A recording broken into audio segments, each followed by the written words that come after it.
Hello and welcome.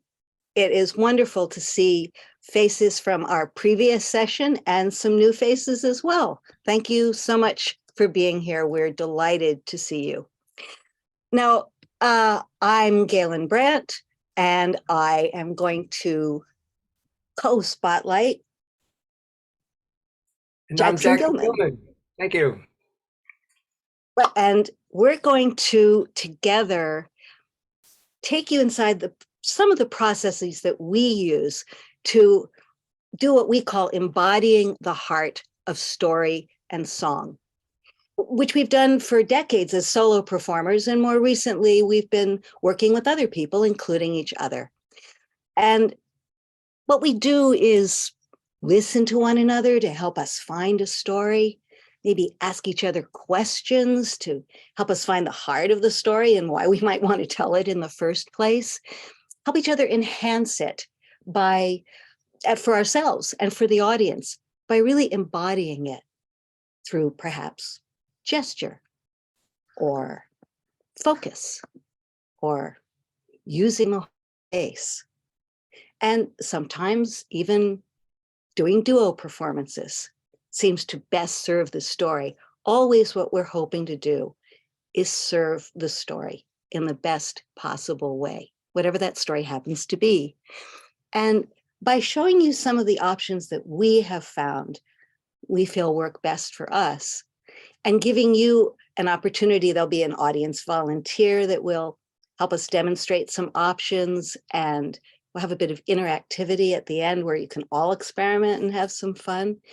What we're hoping is that by showing you some of the options that we find work for us, you'll be inspired to, if you haven't already, maybe try some of these on and see what you find.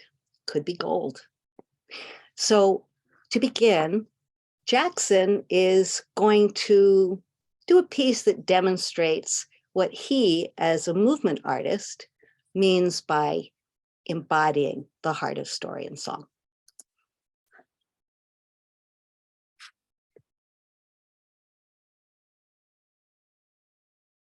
It would be good if we could hear you. That's very embodied, but it's silent. Okay, I'm going to share a really short, like 2-minute story, and I'm going to actually give you two versions of it. The first version, just a snippet to give you an idea of what the difference is going to be in the different styles. So here is a story that was adapted from an Aesop's fable. My friend, colleague Sandy Pliskin got a hold of it and turned it into a nice story song. And I'm going to just give you the beginning of it this way. Oh, once there was a little mouse, and his name was Androcles. He'd wander round the countryside, and he'd go wherever he pleased.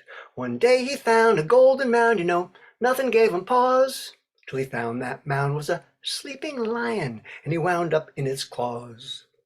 Just at that moment the lion awoke, and he gave a mighty roar. And Androcles said, Mr. Lion, of you I do implore, if you should choose to turn me loose, I'd be grateful evermore. And someday I'll pay you back, you'll see, that desperate rodent swore. Okay, that was just the introduction of that song, and I try to deliver at the way storytellers are often coached, to have eye contact with the audience, be animated and give, a suggestion of character and voices. So I tried to do that in that version. But there's something that's missing, and I'm going to do it now the way that I actually perform it, and we'll analyze what the difference is.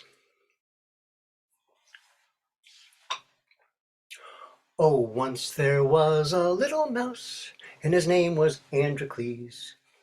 He'd wander round the countryside, and he'd go wherever he pleased. One day he found a golden mound, nothing gave him pause, till he found that mound was a sleeping lion, and he wound up in its claws. Just at that moment the lion awoke, and he gave a mighty roar. Androcles said, Mr. Lion, of you I do implore, If you should choose to turn me loose, I'd be grateful evermore. And someday I'll pay you back, you'll see. That desperate rodent swore. The lion looked at Androcles. He couldn't help but laugh. Don't you know that I'm king of all that could ever cross my path? You're free to go, but don't be slow, 'cause I just might change my mind. Don't pretend I'd ever need help from a pipsqueak of your kind. Well, the lion let him loose, and his demise it was forestalled. Androcles made himself scarce, though he always did recall the debt he owed when the lion bestowed upon him his release. How he'd pay that lion back befuddled. Our friend Androcles, well, sometime wandering later, while wandering, had out Mass flood to explore. He heard a sound and his ears perked up to a most familiar roar, 'cause upside down, way off the ground, trapped inside a net, was that very lion he'd swore to help, and he never did forget. Brave Androcles said, "Never fear, for hope is on its way." He jumped right up, gnawed away at that rope that held that lion at bay. At last the rope gave way and broke, and the lion was set free. And that grateful lion thanked his stars that he'd spared little Androcles. So let this be a lesson to those currently in command. You might choose to show some mercy, though you have the upper hand. Though the lion may roar with sharp claws gore, while the mouse can only squeak. Still someday you might find it's the mouse who's mighty and the lion who is weak.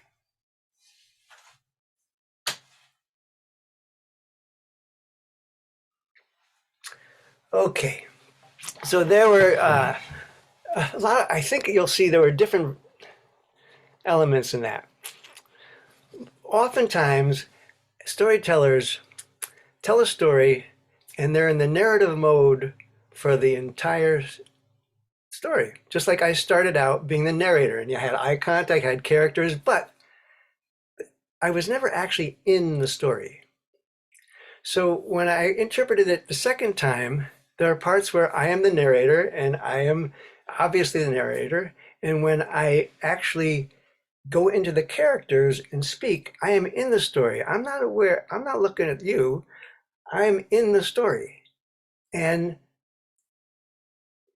to me, it makes the story alive because I'm not telling about the story. I'm in the story. I'm making it, feeling it, everything that's happening. And my introduction to this concept of having it really carefully choreographed when I'm the narrator and when I'm the characters probably is from Rudyard Kipling, who was my actual catalyst for storytelling, because my first stories, before I even realized that I was a storyteller, I was a mime before that, but I came across these Just So stories that had all these characters and that I could invest in and do the mimes and the voices, and I was having a really good time with them, and I put them in repertoire, and I was performing them for groups of people that loved them, and it was great. But I needed something that was missing from this process. And that was, I performed it I was at a clown school at some point, and I showed it to someone who was a really good eye. And he gave me some honest feedback. And he said, well, it's obvious, Jackson, you're really good at doing the characters and the voices and the movement, and you're really enjoying telling this story, but it didn't seem to me that it made any difference to you whether I was there.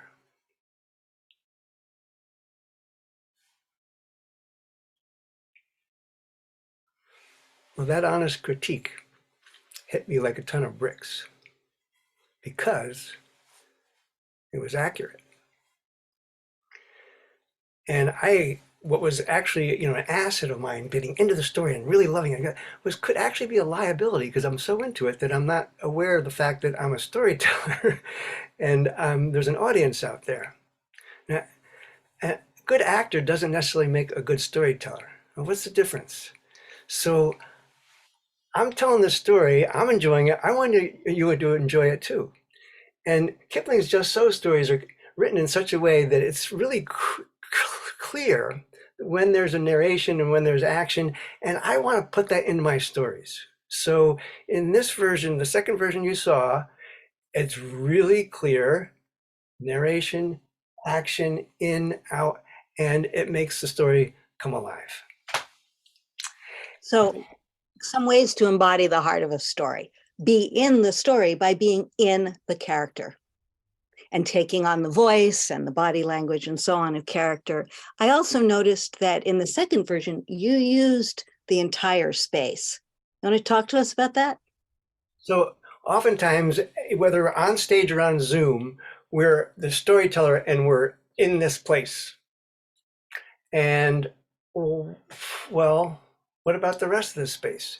And oftentimes when I'm blocking or choreographing a story, I work backwards. I'm thinking, where is the real critical, the crux of the story? And I want a power, like a really powerful moment. And in that particular story, it's when he frees the lion and there's this sharing about the kind of the moral of the story. And if I've been telling the story this like the whole time, it's lost its power.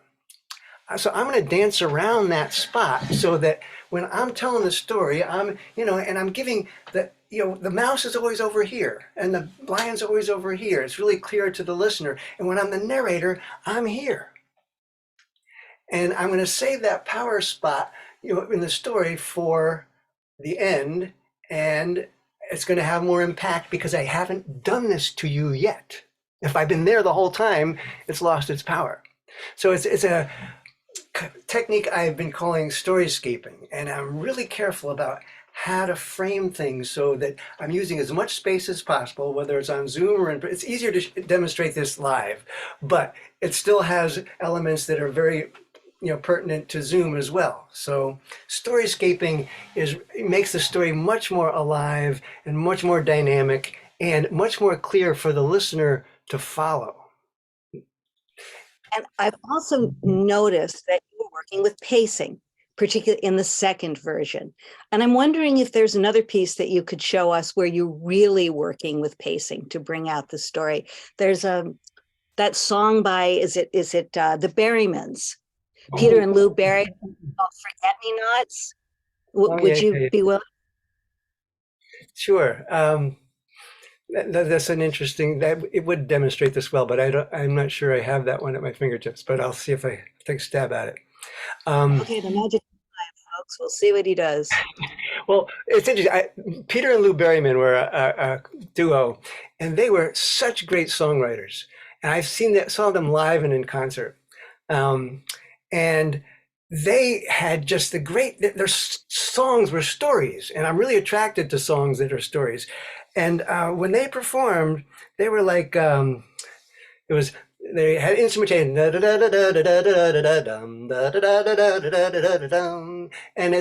had a rhythm and it went along the way songs are delivered. Well, in the delivery of that song with its meter and its predictability, something was really lost. So let me try and show how I am in the story this time and see how that affects the timing and the meter and all that. And the first line is, when the whatchamacallit's blossom by the back porch and the bluish purple posies do the same and the bird with yellow on it sings a number. My mind drifts back to lovely, what's her name? The puffy nimbo something clouds are floating high above the whoozy watches tree, and the bushes with the purple jobs are blooming by those forget-me-nots I long to see. On the Monday or the Tuesday that I met her, we had pasta full of cheese. What's that called? When we met at the cafe something or other, where my customized cherry red, souped up 230 horsepower, slant sliced Plymouth Valiant stalled. We danced some kind of dance. I can't remember as they played. What was the name of that old song? Oh, I recall I brought her wine, or was it candy? And I brought a few forget-me-nots along. I can almost remember what she looked like. Her elbow on the gizmo of that chair, pinning up the doodad of her dicky and pinning that doohickey in her hair. I brought her a fancy thing of flowers, asked if she'd share my last name too. If my memory serves me, she was cordial, but whispered, "Those forget-me-nots will do." Well, I should look her up one of these summers. I believe she moved to Boise or Madrid, so we could lie again by, what's that river? Oh, and do some of those things. I think we did. Well, she broke my heart, or was it vice versa? Well, one of us as sad as we could be. I sent her some forget-me-nots in parting. Or did she send forget-me-nots to me?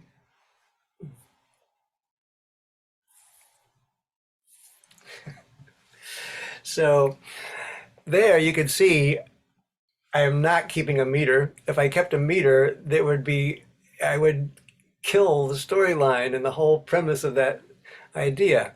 So, and also, I'm in the story, I'm in the song, I'm thinking things, or trying to think of things.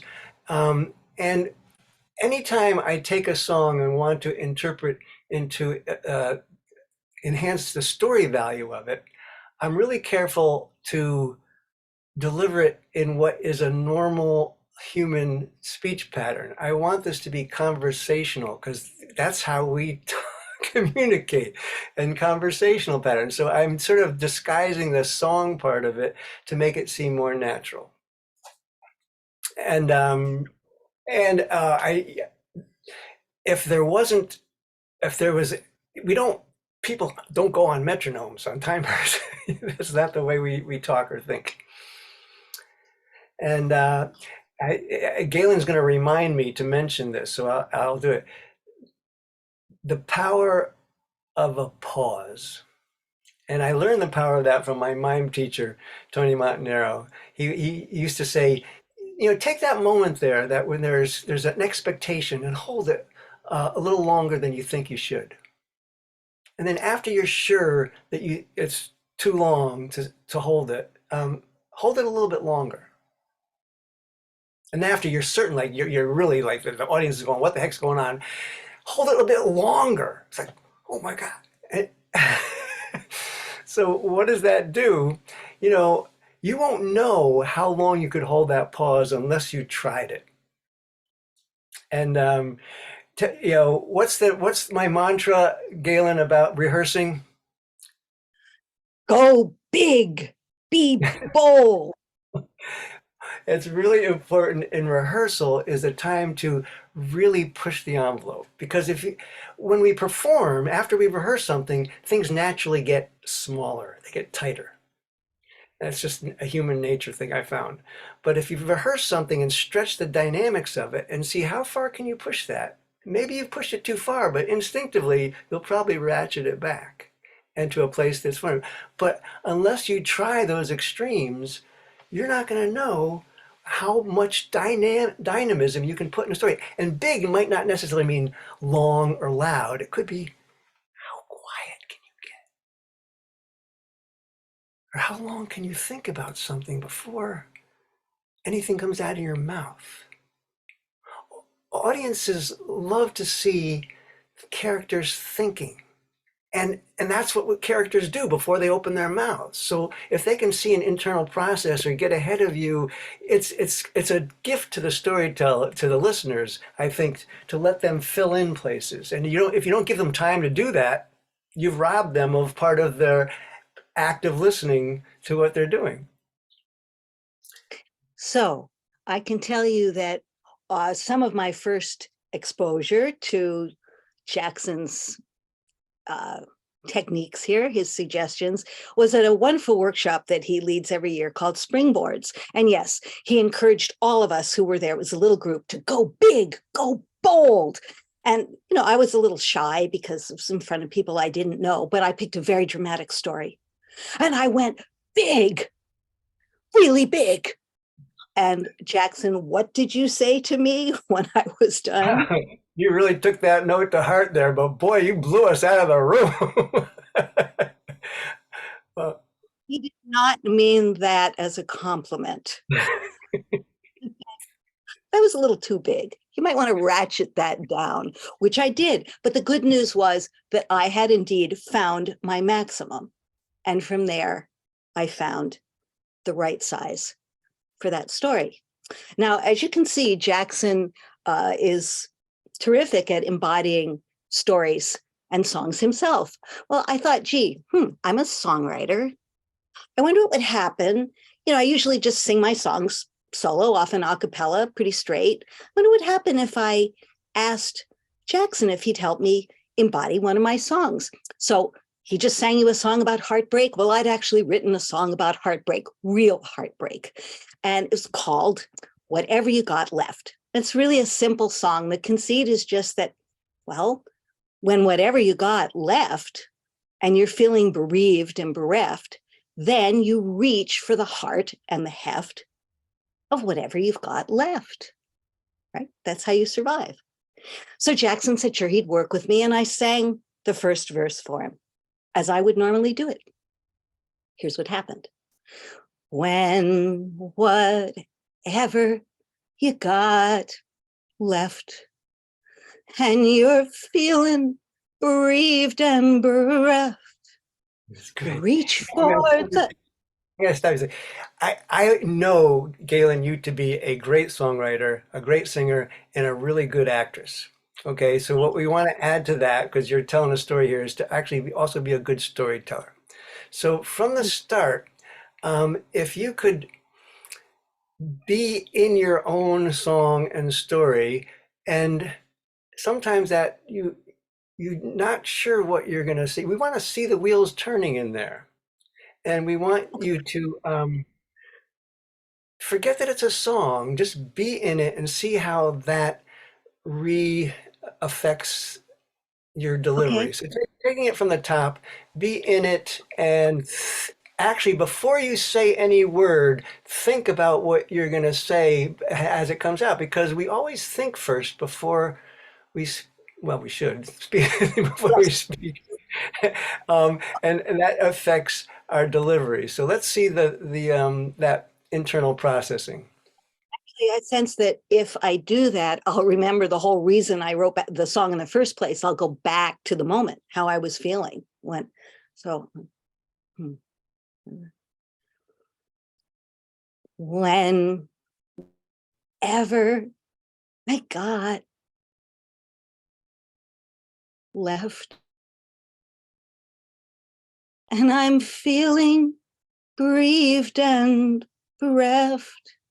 Well, that's already so much better because there's emotionally I got hooked right from the top. I didn't the first time because there's an authenticity to it that is coming out in your delivery when you're And inside.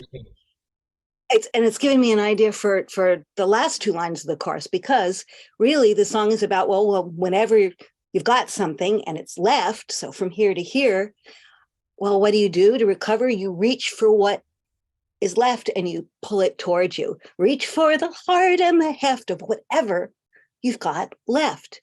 So we're going from here to here and then from here to here. Great. Thank you. Now I actually feel that I'm inside the song. You see, it was that simple. That's the kind of thing that happens when I work with someone like Jackson, and it takes a few minutes and I'm suddenly in my own song. Now, this happened again. I'm going to show you another example. It's very important, yes, that we listen to the voices of others, but our primary responsibility as storytellers, as writers, is to listen to ourselves, right? Listen to our own instincts, listen to what feels like it could be the beginning of a story. which sometimes means, at least for me, listening to the voices in my head that just appear, which could mean I'm nuts or could mean I'm a storyteller. I'll let you decide. But there was a time when I was in a PhD program and I was writing all these theoretical papers about interactive performance. And I was sitting down to write a paper and use words like ontological. And all of a sudden I heard, once upon a time, there was a pig. No, there wasn't. And I thought, okay, well, either I'm really losing it or I should start writing this down. So I started writing it down, and it's become a family musical called the Piglet Opera. And I worked on it by myself for a while and thought about, because I was going to play all the characters and how I would put them in my body with voice and expression, and they'd have postures and various heights and so on. And I thought I'd gone a certain distance with it. And then I thought, okay, I'll show this to Jackson. So I did. And very quickly, the story is about a little piglet, and she's on a mission. Ostensibly, she's in search of her best friend who's gone missing, and she's in search of home. But what she's really in search of is herself, her sense of self, her whole self, and her belief in herself, so that it gives her enough confidence that she can actually be her full self in front of others and trust that that will be acceptable. And therefore, she can accept herself. So when we first meet the piglet, she's on her quest, and we meet the narrator and we meet the piglet. So here's what I showed Jackson. It's just the first minute. Ready, Jackson? Once upon a time, there was a pig. No, there wasn't. I beg your pardon. There was no pig. Oh, well, if I may ask, what are you? I am a singer. Oh, well, that's very nice. But you are also a pig. No, please do not use that word. Well, but why not? I mean, it's true that, no, shh, please. They'll hear you. And if they do, well, they will never believe I'm a singer. But why not? Because everybody thinks that pigs can't sing. Well, but you can, or at least you say you can.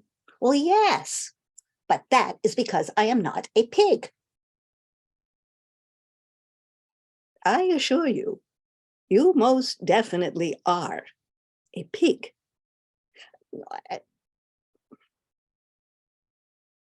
I know. Oh, no, there, little pig. What's your name? Oh, Sir Francis Bacon Piglet. Oh, my goodness. Well, what's your name? Well, you may call me narrator. Okay. Hi, narrator. Well, you may call me Francis. My best friend does. Or, well, she did. Oh, Francis, I'm sorry you're so sad. Would you like to tell me about it? Mm, okay. Wow. That's That's as so much as that is so charming. I mean, those the characters are just delightful, and you have them. They're really well delivered. It's moving. It's great. So I know you're a great actress, and at the very beginning, just have to say one rule of great coaching: start with genuine appreciation. Talk about, because this is a terrifying process, at least for me, showing something that really means something to me to somebody else. So if I feel that I can trust Jackson and that he's not just going to talk, he's going to tell me what he likes, what works, then he's going to tell me how to make it better. okay, so right at the top, that we're introduced to this concept. There's a narrator who's telling the story, and the first time this voice comes into her head, she has no idea where it's coming from. It's like, um, what just happened? So we want to see the wheels Hmm. turning, and her, that is a disembodied voice. It's not, you're not the pig yet, because you're the narrator and something is interrupting your flow here, and we want to see that authentic reaction to that confusion. So Okay. Okay. right from the top, and then the characters are great, but especially when you're first introducing the characters. And I tell this to everybody: if you're trying to find a character voice, don't play with voices first. No, play with your body. Put yourself in the body of whatever character you want, because the body is going to inform the voice. It's always the best way to go, from the body to the voice. So I encourage you to move around and really be the piglet, be the narrator, and that will affect your delivery. And when you're performing, sometimes it could, your transitions were really good. To make them as crisp as possible is land the body before you even open your mouth, especially the first time. So it's like the pig is, you're in your pigginess here before you even open your mouth, and you're the you're the narrator even before you open the mouth. So you land the character before anything even comes out of your mouth. So just try that much again. Okay. Let me try. Great notes.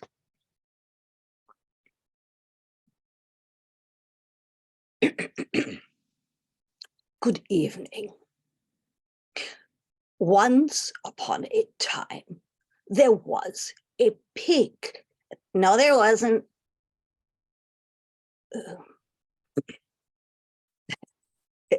Excuse me.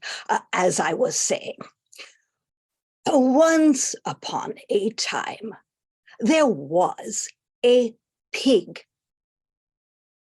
No, there wasn't. I beg your pardon. There was no pig. That is, that Is is that great. That is great. Man, it's so crisp. And I see the wheels turning, a great quick study there. There was the one other part that caught me, is that most of what you showed us so far is all dialogue. So, Mhm. we're witnessing this dialogue. Now we have to remember we're also storytelling. So you find places in the dialogue where the audience is included in the whole thing. And the place that I think would most call for that is when, the pig is aware, like, they're they're gonna think this, like, and who's they? They is Okay. the listener. So acknowledge that the pig is aware that we're out there, and you as a storyteller are going to help us feel like, oh yeah, we're there. So just that part, if you can skip ahead to where she's acknowledging there's other people involved in this other than the two characters. Let me just pick up from where I was, because, yeah, I get it. Okay. Well, if I may ask, what are you? I am a singer. Oh, that is very nice. But you are also a pig. No, shh, please don't use that word. But why not? It's true. You are a, no, no, shh, please. See, they're out there listening, and they'll hear you. And if they do, well, they'll never believe I'm a singer. But why not? Because everybody thinks that pigs can't sing. That is, But you can. You say you can, yes. But that is because I am not a pig. Is that better? that's a lot better. That's wonderful. We're drawn right in, and I'm in for the ride. It's story like there's a craft of storytelling, and there's also there's an art of storytelling, and the art is like seeing you and the audience and interacting. So it's all there. Okay, well, one last thing. I would never normally do this because I don't want to spoil it, but I just want to share with you the last lines, just the last 10 seconds of the Piglet opera, because you've made me realize that, yes, what really is the heart of the story is that she just can't face being who she is, accepting all of who she is, especially in front of other people, because she just doesn't think that it's going to be all right, that they'll believe her. And anyway, so here's the last lines of the Piglet opera. The pig has gone on a whole journey. She's found her friend and home and so on. But most of all, we're right back at the beginning where we started. Here's the end. Good evening. Once upon a time, there was a pig. No,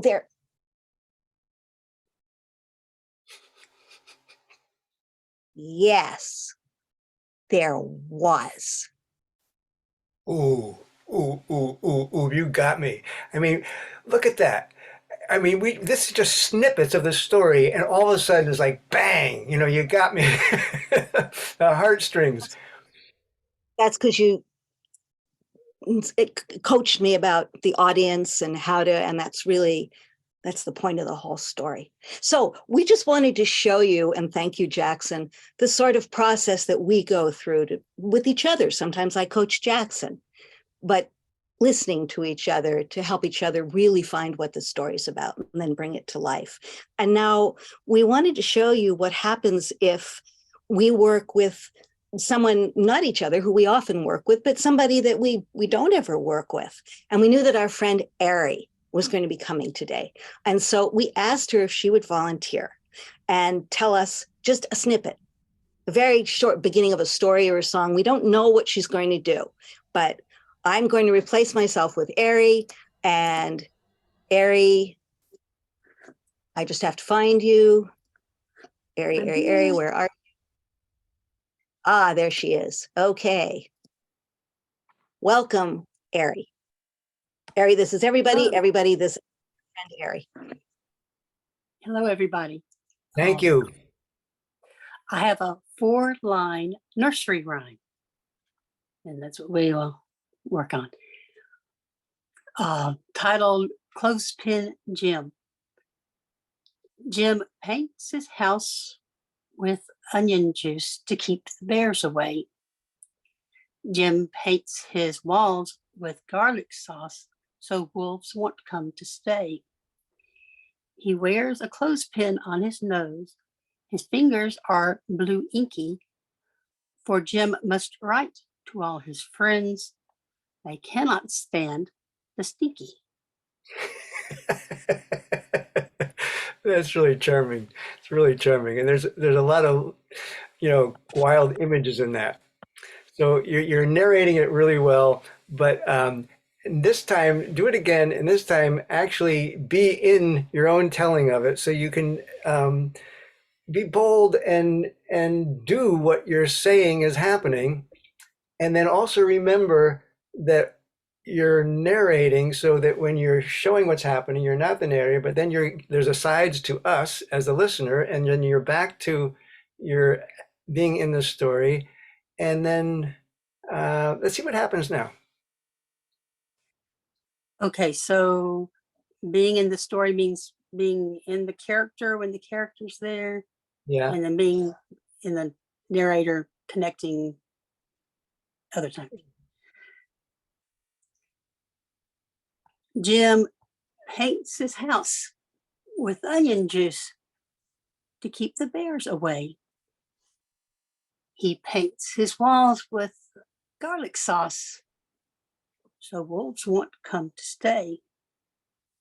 He wears a clothespin on his nose. His fingers are blue inky, for Jim must write to all his friends. They cannot stand the sticky. Great. That's lovely.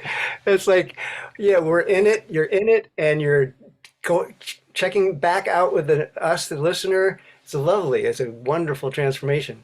Now, the end is a punch. We want to nail that ending. So, and the word is, it's so stinky. Yeah, if you're listening, try this idea of pushing it longer and longer. How long can you make that pause? And how before the word stinky comes out? And because we want to hear that word and we don't want it to be covered by your mouth, it's like think about it before you deliver it and stretch it, and then bam on the last word. So it's like the punch. You take it from the top. Yeah, it's lovely. It's like you did a high hurdle in about 30 seconds from one delivery to the next. It was amazing. And maybe even take your mouth away before stinky and Yeah. say the word something with stinky so we really can get it. Jim paints his house with onion juice to keep the bears away. He paints his walls with garlic sauce so wolves won't come to stay. He wears a clothespin on his nose. His fingers are blue inky, for Jim must write to all his friends. They cannot stand the stinky. That is totally charming. You know, in what was that, like 40 seconds or something? That's so sweet. And it's the delivery is really crisp. Nice job entering it and giving it the most. We want to do justice to what we write, and you just did. You really did. It's a charming little ditty, and you delivered it really well. And that Well, happened as all. folks might guess, I'm not a performer. And so it helps to have such clear suggestions and directions of what I can do. So thank you. Well, you did, and it's very authentic. And that happened all in what, 4 or 5 minutes? Like the stages of development and improvement. Fabulous job.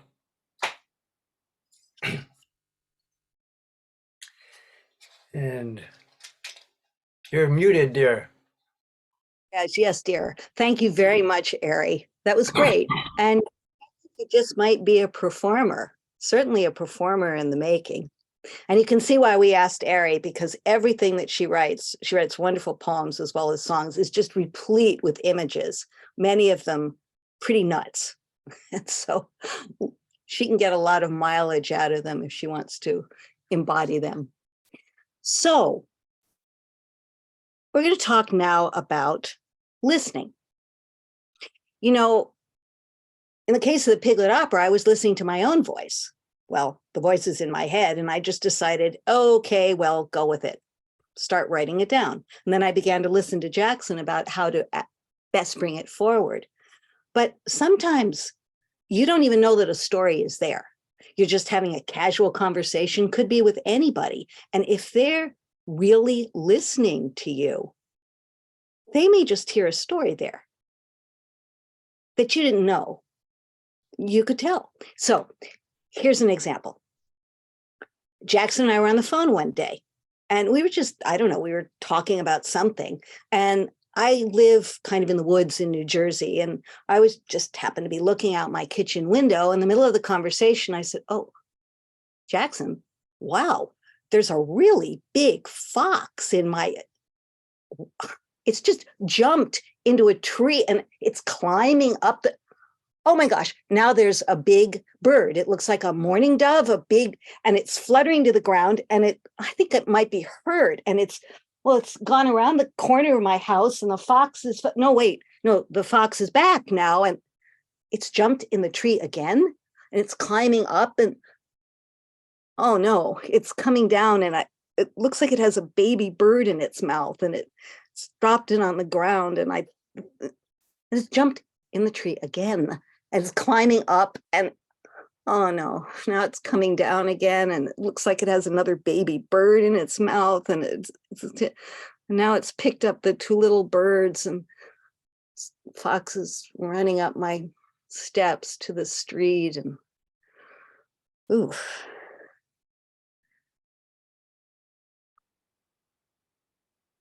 You were just gifted with a really real close encounter of the natural kind there.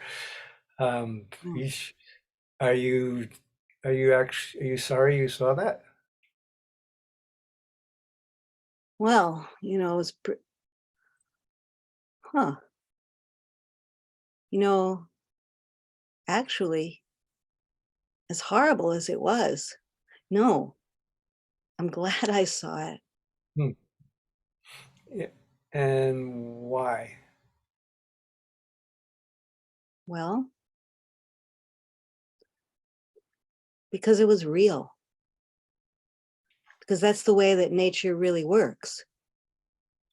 And, we have all these ideas, at least I do, about, winners and losers and who's right and who's wrong. But, in this case, I mean, the fox must have babies or and maybe they need to live to, oh, you know what? I just remembered when I was a kid, I would religiously watch this show on TV. And it was about animals. And it was the same kind of thing that you'd have sympathy for this animal and then sympathy for that animal. And you, I'm guessing, was it the same show that I loved as a kid, Mutual of Omaha's Wild Kingdom? yep, yep, with Marlon Perkins as our host. Remember? And his sidekick, Big Jim, who'd always get in the middle of some death, thing about to happen between the lion or the alligator, and he'd insert himself, and he would need the life insurance that Mutual Oklahoma was trying to sell you. He just barely escaped by this kidding. This whole program was designed to sell you, the watcher, Mutual of Omaha's life insurance. Because if you got attacked, didn't you know? But anyway, it was always the same setup. You'd see mommy bird and daddy bird, and they fell in love and they built a nest.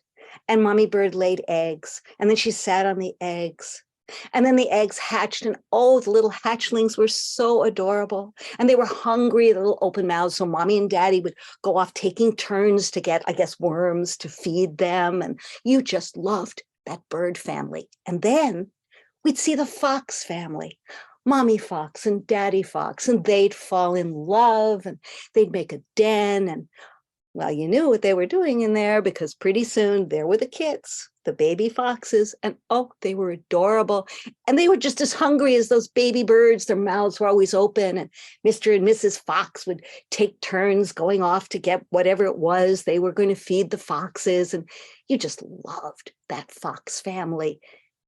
And then all of a sudden, you would see the fox, Daddy Fox, stalking the landscape. And he'd jump up into the tree where the birds were.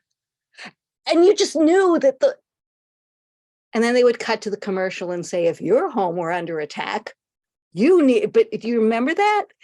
And, I realized that even as a child, my sympathies were really torn. I loved that bird family. Of course, I wanted to protect them. But the thing is, I also had come to love that fox family. And I guess I'm still like that, because even in what I just saw, I'm realizing this isn't just a horrible story about death. It's about death and life. And it really isn't about winners and losers. I think as a human, I sometimes have all these moral imperatives that I put on things about this is right and this. But what I just saw, it wasn't like that. It wasn't about who won or, wow, there's really a lot here, isn't it? This is something I've been thinking about since I was a child. No wonder it struck me so hard. Maybe Yeah, there really is a it is a delightful story. It's very. wow. And then there's probably even a song. So it did develop into a story and a song. But what I want now to have happen is for Jackson to talk about what happens when you have someone who's doing what he calls active listening. Maybe you find a story that's climbing up a tree right in front of you that you didn't even know was there. What's active listening, Jackson? A lot of times I'm telling something that just happened to me at the store or something, and I tell it to my wife or somebody, and I don't realize it's a story that's really that they are enjoying it and they relate to it, and it's like, wow, it makes me think maybe there's a story there, and they ask questions, and I love when before a story is even considered to be a story, it's great to have someone active listening to you because they can help you construct it. Um, I'll give you an example of how I came. In my workshops, I often invite a storyteller to tell me something that they might turn into a story, and then I ask them permission if I can, instead of listening to the end of the story, if I have questions or I'm confused along the way, whether I can interject and ask them. And they say, sure. And if I have some sort of, comment or, something to add, sure. So I've given permission to be an active listener. And that's not to, derail them from their story, but it's actually to make sure I'm on board with the story. Because usually as listeners, we sit there quietly until they finish their story and you realized you were confused at the beginning and you couldn't follow the storyline because you're dusted from the beginning. Well, what happens if you fix that while it's happening and you help the storyteller in the process of filling in all that the listener needs to know to follow that story? And often when I ask questions, they realize, oh, they backfill, and that becomes a really important part of the storyline or the thread of that story.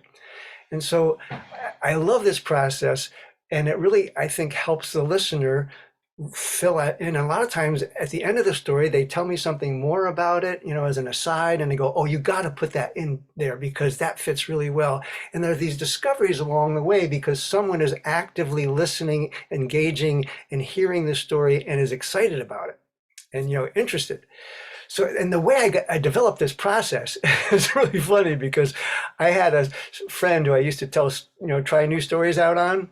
And I used to consider her like a terrible listener because she'd always interrupt and, make jokes and, asides and insert her own thoughts into the thing.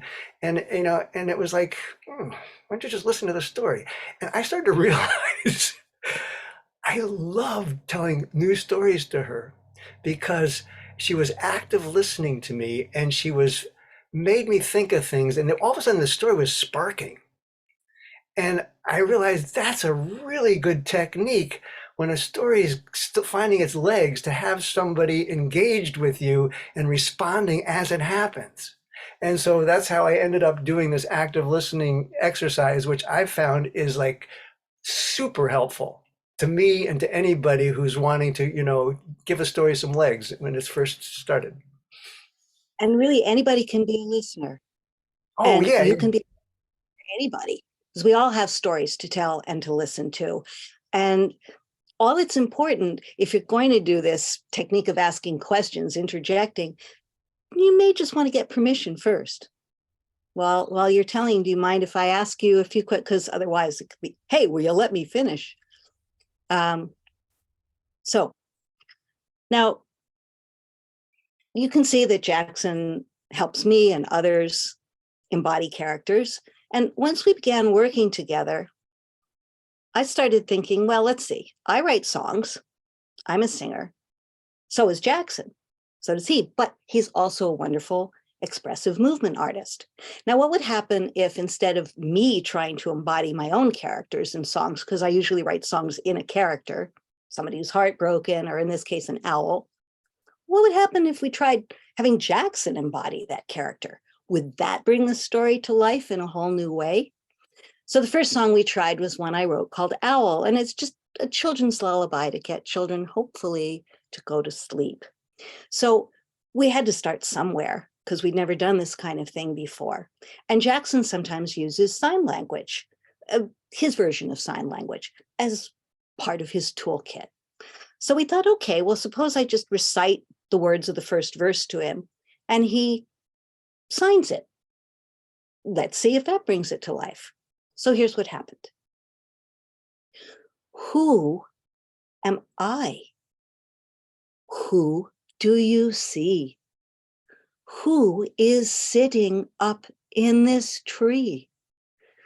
I turn my head from side to side, and then I spread my wings, and through the air, I slowly glide. Huh. Well, we looked at that and thought, okay, it's a start. But Jackson, you want to talk about conventional sign language interpretation and how that wasn't quite what we were after and why? No, when you typically see somebody song being interpreted, what's happening is the interpreter is hearing the song for the first time or the story, and they're processing it in their head, and then they're translating it into sign language and giving it back. So consequently, it's going to be asynchronistic because it's not what they're signing is not what's happening right now with the teller. So already there's a disjointedness to that process. And when you say my version of sign language, it's like I'm using real sign when it helps the story, but I'm not I'm not signing for necessarily a hearing impaired audience. I'm signing for a general audience. And whatever I can use to enhance the images of this thing is what I'm going to use. Sometimes it's real sign language. Sometimes it's more important to use gesture, movement, or expression. So that same first verse, I was signing it as an interpreter would. It's flat. First of all, it's not in the same time. And I'm also interpreting it, the actual words. That might not be the best interpretation of that story. So take it from the top and we'll see how we ended up delivering this story with a combination of mostly expressive movement. And we also decided that Jackson really needed to embody the owl. Do you want to mute yourself? That Jackson needed to embody the owl, really be the owl, since he's so capable of doing that, and not be translating as much as expressing, emoting, showing us what the owl is feeling and what the child is feeling. So here's what this became. Who am I? Who do you see?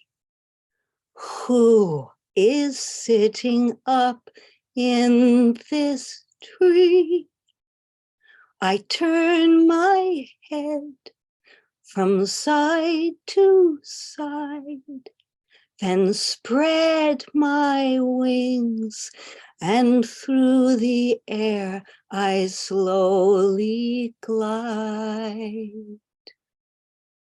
And who are you? Who can you be? Won't you sit up here with me? We'll turn our heads from side to side, then spread our wings and take a lovely moonlit ride. Who am I under the moon? Who is going to bed very soon? And who are you?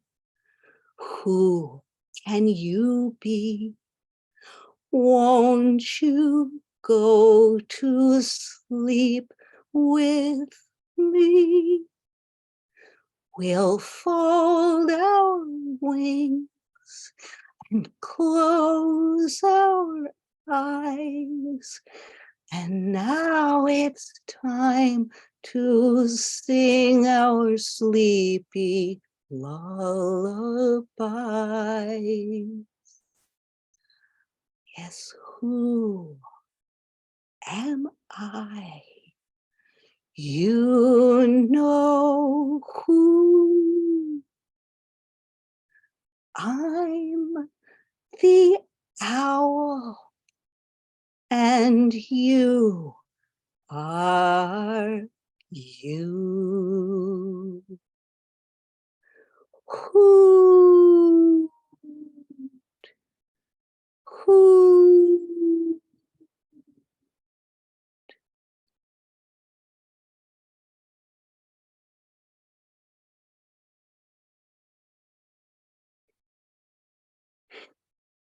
Thank you, Mr. Owl. Well, that was the first of what we've come to call synchronies. And what we mean by a synchrony is expressive movement that's synchronized in time to a song, synchrony. And once we found that we felt this was really bringing our songs to life, we decided to experiment with some of my other songs. So we took a song that was very different to see what would happen. This is a song called The Rocket and the Bomb. And I wrote this a few years ago, the morning after the inauguration of the American president, Joe Biden. Now, I had watched that inauguration. If you saw it, you may remember that it began with Lady Gaga singing the American national anthem. And it ended with Jennifer Lopez singing Amazing Grace. Beautiful song, right? Well, I watched that whole ceremony with hope in my heart and also mounting grief and even horror as one American militaristic image after another, frankly, was paraded before our eyes, before the eyes of the world.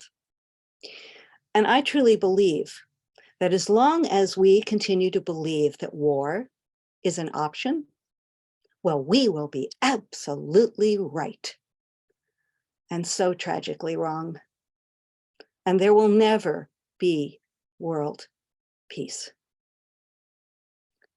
So, the rocket and the bomb. Jackson, you? And the rocket's red glare, the bombs bursting in air, gave proof through the night that our flag was still there. Well, I was born here in America, the land of the brave and free, where I could be the chosen one, anything I'd want to be. But then I learned a thing or two about our history, and I had to reconsider what that anthem meant to me. And I could no longer sing it as some reverential psalm, for it said to recognize my flag by the rocket and the bomb.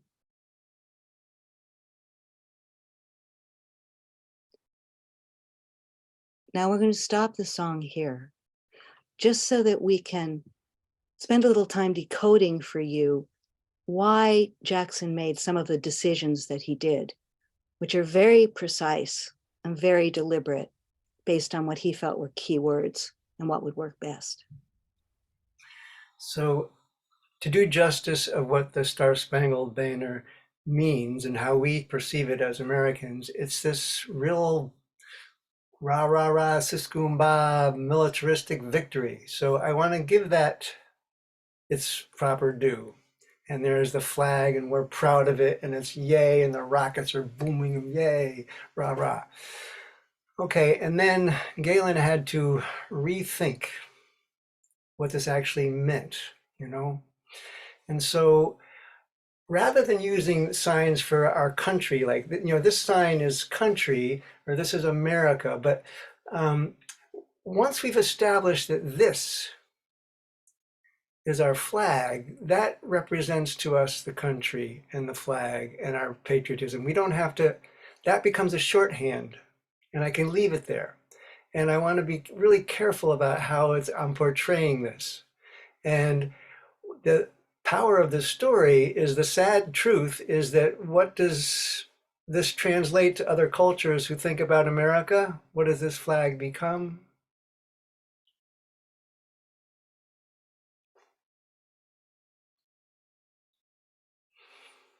And how that's delivered can really enhance the power of the lyrics that Galen wrote, which are absolutely stunning. So we'll continue the story and the song now with those images in mind. So later on, I traveled to some countries we had won. Oh, I'd heard the rationales. And now I saw the damage done. And I could no longer stomach all those stories we had spun. No, I could no longer justify the glories of the gun. For when we pay a visit on Iraq or Vietnam, they recognize our flag by the rocket and the bomb. And now we hail a dawn that's breaking through the dark of night. I want to see my country in a very different light. Yes, I pray to see exploding all across these skies above compassion, generosity, justice, healing, love. Well, they always say they'll lead us to a bright new day of hope. If we believe those words, they feed us. Do we hang by our own rope? Yes, I see hearts with good intentions. And I see money changing hands. So where's that liberty and justice for which this nation stands?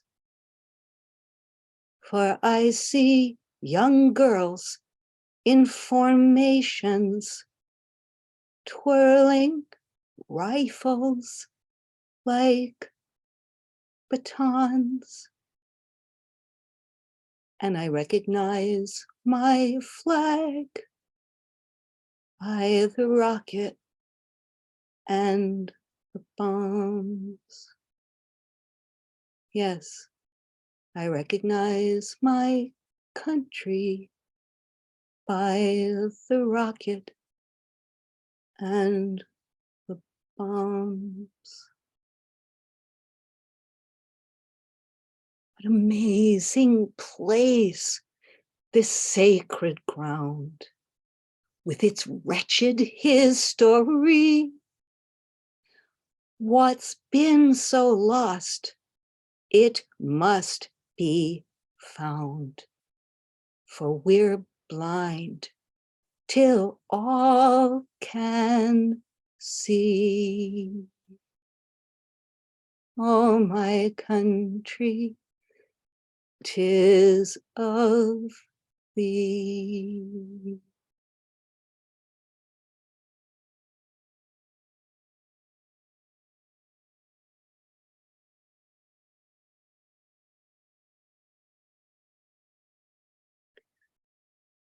So, thank you. We have one last short synchrony for you. It's a very different kind of song, another song that I wrote. This one is a memorial song. A dear friend of mine had died. I was very sad. I spoke to a friend who gave me an image that really comforted me, and so I went and wrote a song, which I sang at my friend's memorial service. And I've sung it alone many times. But recently, Jackson and I were asked to offer something, each of us, at a memorial service for some mutual friends. And we thought, well, maybe we could offer something together. Maybe we could take this song, The Light Remains, and make a synchrony from it and see what would happen. And so that's what we did.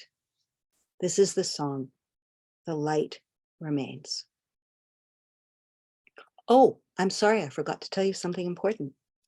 Jackson and I experimented with different options for presenting it at the memorial service. Who should be on screen and who should do what when. And we thought we had picked our favorite option. We knew what to do. Well, he and I belong to a critique group. And as he and I have been saying to you this entire session, it is so important to have outside eyes on what you do, even if you've worked on it so hard and you really think you've, well, nailed it. So we showed this to our critique group and we showed them the various options we'd come up with. And first we showed them the option we thought was the right one. And they said, oh yes, do that. And then we said, or we could do this. And we showed them that. And they said, wait, now that we've seen that, do that. And they explained why they thought that. And we, oh, okay, right, you're right. So we changed what we did. It was very helpful. It works for us. And we hope it works for you. So here is The Light Remains. If you were to go outside tonight and look up at the night sky, well, you might find it blazing with stars. You know, science would tell us that the light from those stars takes so long to reach our eyes that in fact, those stars are no longer there in the sky. And yet, look up, their light remains.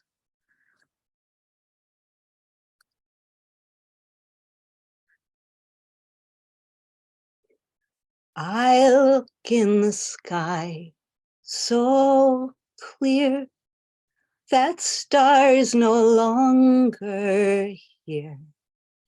Yet see how it shines, my dear, for its light remains. And then I look in my heart so blue and smiling, remember you. For I know it is all so true that your light remains.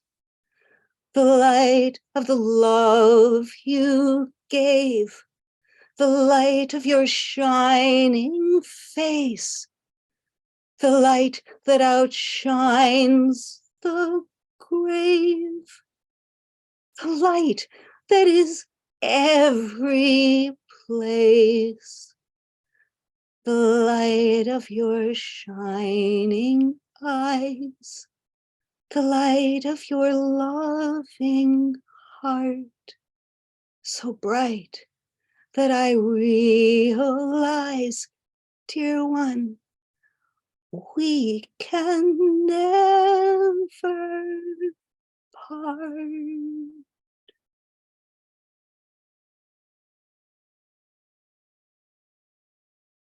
I look in the sky tonight, and that star should be gone from sight. Yet here it is, shining bright, for its light remains. And though you are gone from view, tonight I am seeing you. For ours is a love so true that its light remains. Yes, the light remains. Yes, your light remains.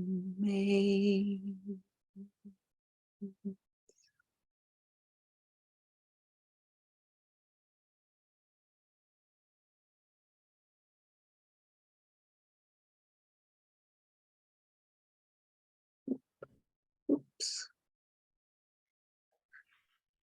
So, in every case, we've explored options and tried our best to find the options that we feel most serve the song. And we have one last song for you, and this one is going to be interactive. It's a song that we didn't write. It's by our dear friend Stuart Stotts, and it's called Darkest Days.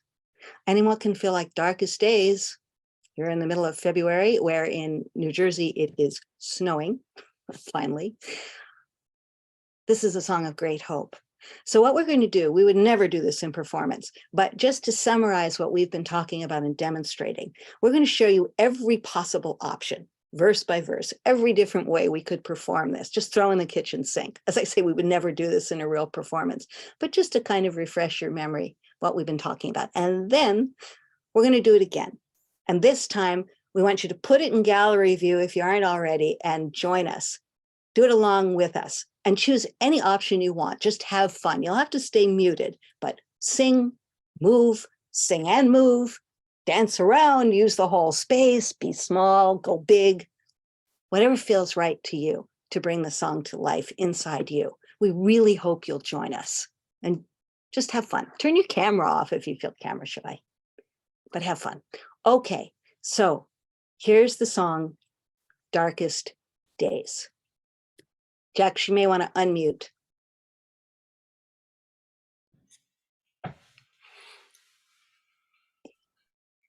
Even deep in winter, the sun will rise. Sorry, let's start again. Unmute, but don't move. Sorry. See, I can be very bossy too. Verse 1. Even in deep winter, the sun will rise. Sun will rise. Sun will rise. Even deep in winter, the sun will rise. Even on the darkest days. Even deep in winter, the world will turn. The world will turn. The world will turn.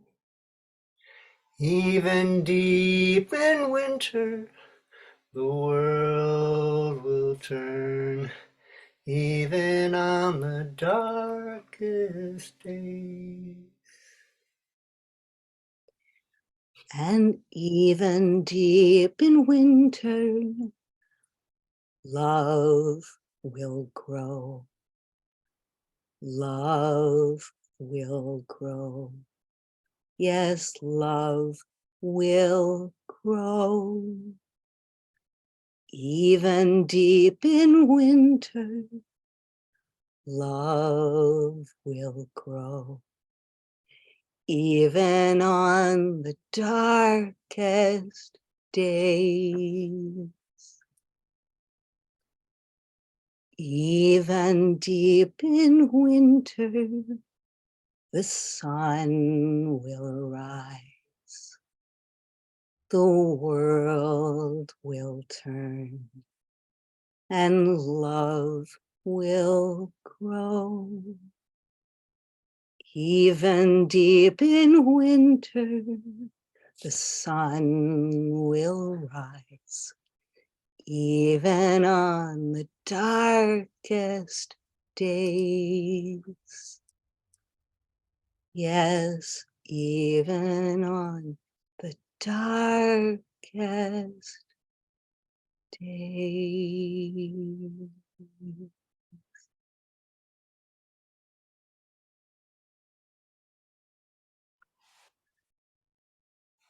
So you can see many options to choose from, and there are millions more. So what we'd love to do in closing, we'd love to sing that again with you.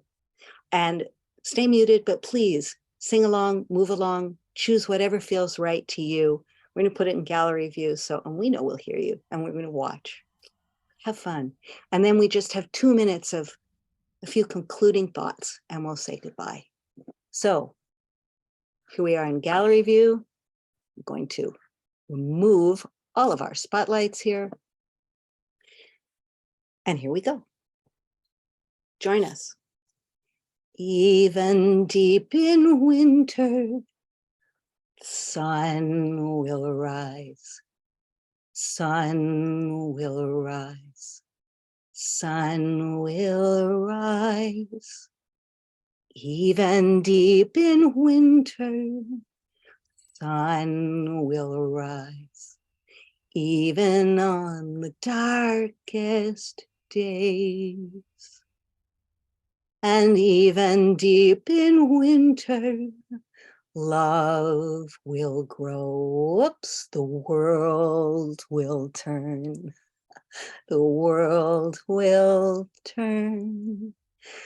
Even deep in winter, the world will turn. Even on the darkest days. Good one, Bruce. Even deep in winter, love will grow. Love will grow. Love will grow. Even deep in winter, love will grow. Even on the darkest days. Yes, even deep in winter, the sun will rise. The world will turn and love will grow. Even deep in winter, the sun will rise. Even on the darkest days. Yes, even on the darkest days. Oh, thank you. I hope you were watching one another.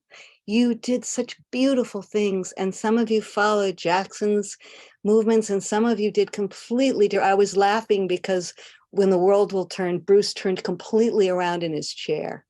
Gustavo, when he was doing love will grow, was doing this. That was so beautiful, Gustavo. And then darkness, you just did this. And so many of you made the most exquisite choices. And I felt that the song was really coming to life for each of you. It was living inside you. And that's really, here, I'll just put us back again for a final 2 words. That's really what this entire session has been about. How we ourselves, and with help from others, for example, you just gave us some wonderful ideas about different gestures. I don't know if we turn all around in our chair, but love, that's beautiful, Gustavo. Like, so we're talking about how we listen to ourselves, trust our own instincts, trust our own hearts, and how we also allow others to listen to us and ask us questions and hope that we can trust and respect their instincts, because that makes a great partner. When you know that your partner has your absolute best interests at heart and is going to push you, because that's their job. And it may be quite uncomfortable. At least it certainly has been at times for me. Oh, big. No, I didn't mean that big. But, fundamentally, I know that Jackson has my back and that he's just proud of me for trying. And you find somebody, if you choose to work with someone, who just gets you to try things, even if it feels weird. And sometimes you try something and you think, no, I'm sorry, that just, But then they make another suggestion, like say in the Piglet opera, think about, you're hearing a voice as the narrator. Oh, right. And all of a sudden, magic. Your stories just come to life for you, even though it's your story. Or They listen and they find a story that wasn't even there inside you, just crawling right up a tree in front of you, like that fox. So we encourage you to take any of these options that make sense to you, that feel right to you, and try some of them on. Jackson, what do you suggest? The best resource that you can have as a storyteller is what Galen just described. An ally, outside eyes, giving you honest, supportive feedback. Cultivate that in whoever. It does not have to be a coach. It does not have to be a storyteller. It just has someone who has your best interests at heart. And listen to them. Let them help you. Let them be an active listener. Take in their ideas. Show it to someone else. Never let a story or a piece get static. It's like it's growing. It's a live thing. And we want to serve our stories the best we can. And one of the best ways we can do that is let other people feed us and give us that outside eyes and that feedback. And one thing that I have noticed about Jackson and other wonderful people I'm lucky enough to work with, they're humble. They truly are. They stay humble. When they have their own opinions, often they've been working on whatever they're working on for decades, and they're pretty sure they got it. But they're open-minded, they're open-hearted, they listen. If you give them some feedback and they realize, oh, you're right, that really serves the story. You know, the old fox can learn some new tricks. At least I sure can. And I'm a pretty old fox. So I've just learned a lot from you today. I've learned so much from this workshop and from Eric from this amazing festival. Thank you so, so much for what you bring to all of us and for what we all can learn, for what you're teaching us. And we just want to close with a very short poem, very short, by the American nature poet, take us back to nature, Mary Oliver. This is a poem, we love this poem. It's called Instructions for Living. And this is the entire poem. 1, pay attention. 2, be astonished. And 3, tell about it.